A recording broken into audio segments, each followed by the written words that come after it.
এই যুগে সফল হবে সেই মানুষরা যারা এই ফিতনা মুক্ত পরিবেশে দিন পালন করবে। অনেক দূরের প্রত্যন্ত জায়গায় চলে যাবে, শহর থেকে দূরে, নগর থেকে দূরে, পাহাড়ি এলাকায়, অনেক দূরে, কান্ট্রি সাইডে। ওই যে থাকে না কিছু মানুষ উপজাতির মতো, ওই রকম করে যারা থাকবে এরা নিরাপদে থাকবে। কৃষি জমি চাষাবাদ করবে, নিজের খাবার নিজে খাবে, মাছ চাষ করবে, গরু চাষ করবে, ছাগল পালবে, শহরের ফিতনায় জড়াবে না। নিজেরা নিজেদের কলোনি গড়ে তুলবে আলাদা করে, অনেকটা মুসলিম ভিলেজের মতো। এরা সফল হবে। শেষ জামানায় সফল হওয়ার কয়েকটা পথ বলে দিচ্ছি। 1 নাম্বার, আপনাকে জ্ঞান অর্জন করতে হবে। কোরআন হাদিসের সাথে সমসাময়িক যত জ্ঞান আছে সব অর্জন করতে হবে, এটা 1 নাম্বার। জ্ঞান নাই, আপনি শেষ জামানায় টিকতে পারবেন না। যাদের কাছে এই জ্ঞান ছিল তারা কিন্তু মহামারীর আগেই প্রস্তুতি নিয়েছিল।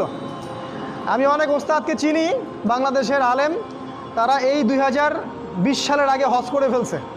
তারা আগেই বুঝতে পারছে 20 সালে কিছু একটা হবে, 20 সালে পৃথিবীতে কিছু একটা হবে, তারা আগেই বুঝতে পারছে। কারণ শেষ জামানার পড়াশোনা করেছেন তারা, কার পর কী হতে যাচ্ছে এটা তারা বুঝতে পারছেন, অনুমান করতে পারছেন। তাই জ্ঞান ছাড়া আপনি শেষ জামানায় টিকতে পারবেন না ভাই। জ্ঞান অর্জন করুন, 1 নাম্বার। 2 নাম্বার, জ্ঞান অনুযায়ী আমল করেন। যতটুকু জেনেছেন আমল করেন, কালকের জন্য অপেক্ষা করবেন না। আজকেই নামাজ শুরু করে দেন, দেনা পাওনা থাকলে আজকেই মিটিয়ে দেন।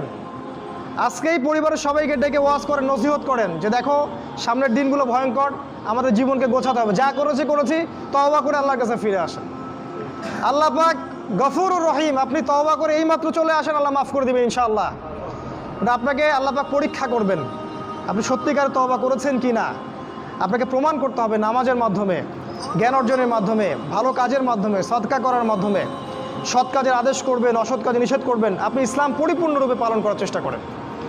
কোনো সরকার, কোনো সমাজ নেতা, কোনো রাষ্ট্রনেতা, কোনো পারিবারিক নেতা, কেউ আপনার সাথে আপনার কবরে যাবে না। সোজা কথা, আপনাকে আল্লাহর সামনে একাই দাঁড়াতে হবে, কারো পরোয়া করে লাভ নাই, কোনো অজুহাত দিয়েও লাভ নাই।